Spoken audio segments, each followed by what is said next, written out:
दोस्तों, दिल्ली के मशहूर व्यापारी हरिशंकर जी अब उम्र के उस पड़ाव पर पहुंच चुके थे जहां शरीर थकान महसूस करने लगा था, लेकिन दिल अभी भी अपने परिवार की यादों से भरा हुआ था। उन्होंने सालों सालों की कड़ी मेहनत से एक बड़ी कंपनी खड़ी की थी, एक आलीशान हवेली बनाई थी जहां हर कमरा लग्जरी से सजा हुआ था। लेकिन उनकी पत्नी के गुजर जाने के बाद घर सूना सूना लगने लगा था। उनका एक इकलौता बेटा विजय था जो अब बड़ा हो चुका था, और हरिशंकर जी सोचते थे कि अब विजय की शादी कर दूं। बहू आएगी तो घर में फिर से रौनक लौट आएगी। कम से कम मेरे बुढ़ापे में कोई अपना तो होगा जो हाथ पकड़कर साथ देगा, मेरी देखभाल करेगा, और घर की खुशियां दोगुनी हो जाएंगी। शादी की तैयारियां धूमधाम से शुरू हो गई। हरिशंकर जी ने अपनी सारी बचत लगा दी। हवेली को फूलों और लाइटों से सजा दिया गया। मेहमानों की लिस्ट लंबी थी। रिश्तेदार दूर दूर से आए, और आखिरकार वो दिन आया जब विजय की शादी प्रिया से हो गई। नई बहू घर में कदम रखती है तो हरिशंकर जी की आंखों में खुशी के आंसू छलक आए। उन्हें लगा कि अब जिंदगी फिर से हरी भरी हो जाएगी। लेकिन किसे पता था कि ये खुशी सिर्फ एक छलावा है। धीरे धीरे घर का माहौल बदलने लगा। विजय और प्रिया का रवैया हरिशंकर जी के प्रति ठंडा पड़ने लगा। पहले छोटी छोटी बातों पर अनदेखी, फिर खुलकर बुरा बर्ताव। वो दोनों खुद तो लजीज व्यंजन खाते, लेकिन हरिशंकर जी को रूखा सूखा खाना मिलता। कभी कभी तो भूखा ही सोना पड़ता।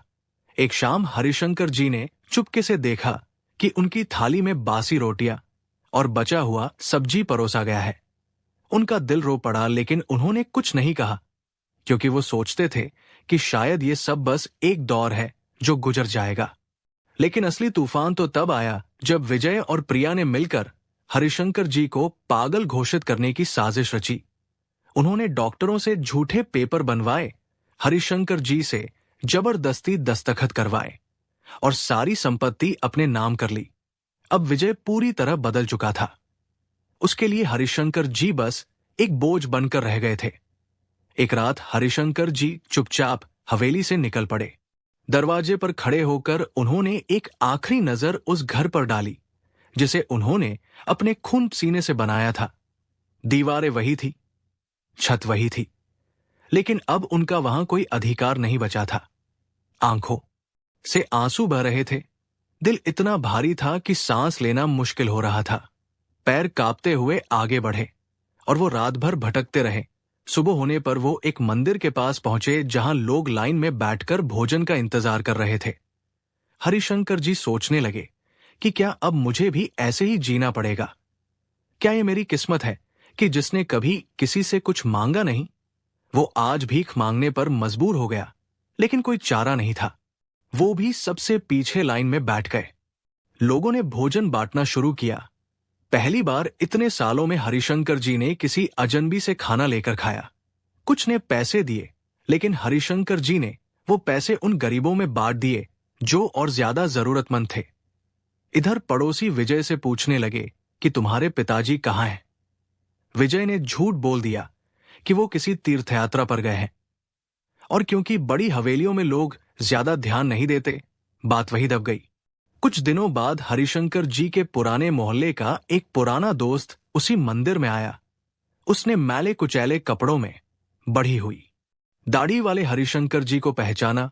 वो चौंक गया और उनके पास जाकर पूछा कि आप यहां इस हाल में कैसे?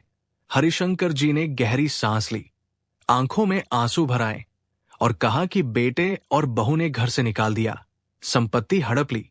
अब क्या कहूं? मैंने सोचा कि ऐसे घुट घुट कर जीने से बेहतर है मर जाऊं, लेकिन मौत चुनना पाप है, इसलिए यहां भगवान का नाम लेकर दिन काट रहा हूं।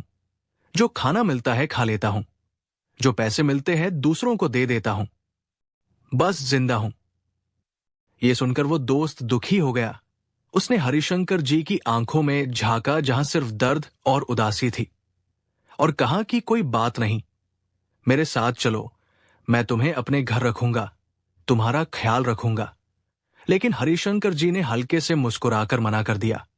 कहा कि जिस बेटे को मैंने पाला पोसा, जिसने मेरी उंगली पकड़कर चलना सीखा, वहीं मुझे घर में नहीं रख सका तो तुम क्यों बोझ बनना चाहते हो? मुझे यहां अच्छा लगता है। वो दोस्त मजबूर हो गया, लेकिन हार नहीं मानी। वो मंदिर की कमेटी के पास गया और सारी बात बताई।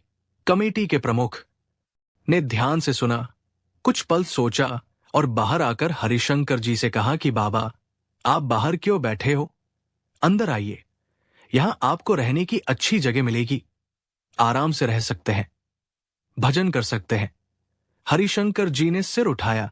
उनकी आंखें थकान से भरी थी, लेकिन कहा कि मैं यही ठीक हूं। भगवान का नाम ले रहा हूं, जरूरतमंदों की मदद कर रहा हूं। प्रमुख ने फिर समझाया कि आपको इस हाल में नहीं रहना चाहिए। अंदर आइए, सेवा का मौका भी मिलेगा। हरिशंकर जी ने गहरी सांस ली और कहा कि अगर अंदर जाना है तो मेरी एक शर्त है। प्रमुख ने चौंक कर पूछा कि क्या शर्त?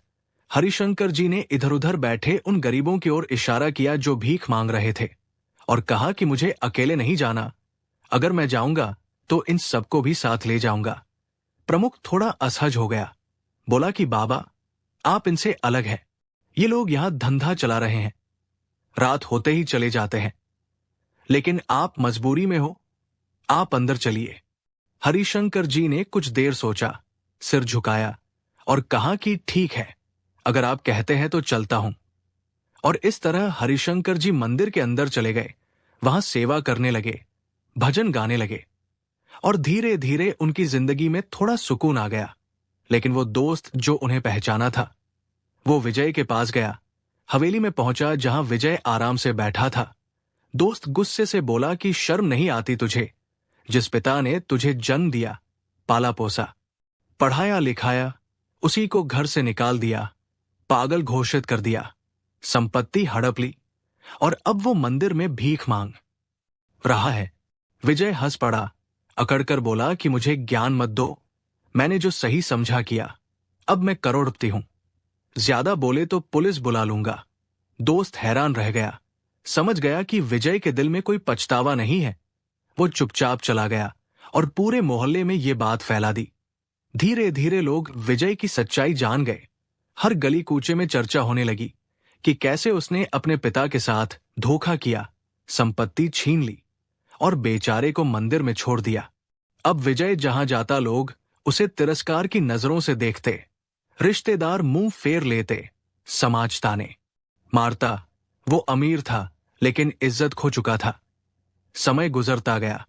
हरिशंकर जी मंदिर में ही रहते हुए एक दिन इस दुनिया से चले गए। कमेटी ने उनका अंतिम संस्कार किया, लेकिन उनकी कहानी यही खत्म नहीं हुई। असली मोड़ तो अब आने वाला था। वक्त ने करवट ली। विजय और प्रिया को एक बेटा हुआ जिसका नाम अक्षय रखा। अक्षय बड़ा होता गया और बचपन से ही घर के बारे में अजीब बातें सुनता रहा। लोग कहते कि तेरे दादाजी को तेरे माँ बाप ने घर से निकाल दिया, तेरे पिता ने संपत्ति हड़प ली और दादाजी को रोटी तक नहीं दी। ये बातें अक्षय के मन में गहराई तक उतर गई। समय बीता। अक्षय 20 साल का हो गया। उसके माता पिता ने उसके लिए एक अच्छी लड़की देखी और शादी कर दी। शादी के बाद हवेली में ग्रैंड रिसेप्शन हुआ। स्टेज शानदार सजा था। मेहमानों की भीड़, हसीम जाक, स्वादिष्ट पकवानों की महक, चारों तरफ खुशियां बिखरी हुई थी। तभी अचानक अक्षय स्टेज पर चढ़ गया, माइक उठाया और जोर से बोला कि सब लोग ध्यान दें, मुझे एक बहुत जरूरी बात कहनी है। सभी मेहमान चौंक गए, नजरें उस पर टिक गई। अक्षय ने विजय और प्रिया की ओर देखा और कहा कि माम पापा, जरा स्टेज पर आइए, आपके लिए एक सरप्राइज है। विजय और प्रिया हैरान हुए, लेकिन मुस्कुराते हुए स्टेज पर आए। सोचा कि बेटा कोई गिफ्ट देगा, लेकिन अगले पल अक्षय ने ठंडी आवाज में कहा कि अब बताइए, आप लोग यहां से खुद जाएंगे या मुझे धक्के देकर निकालना पड़ेगा। पूरा हॉल सन्नाटे में डूब गया। सांसें थम गई। विजय और प्रिया की हंसी गायब हो गई, आंखें फैल गई। प्रिया ने कांपती आवाज में कहा कि बेटा, ये क्या मजाक है?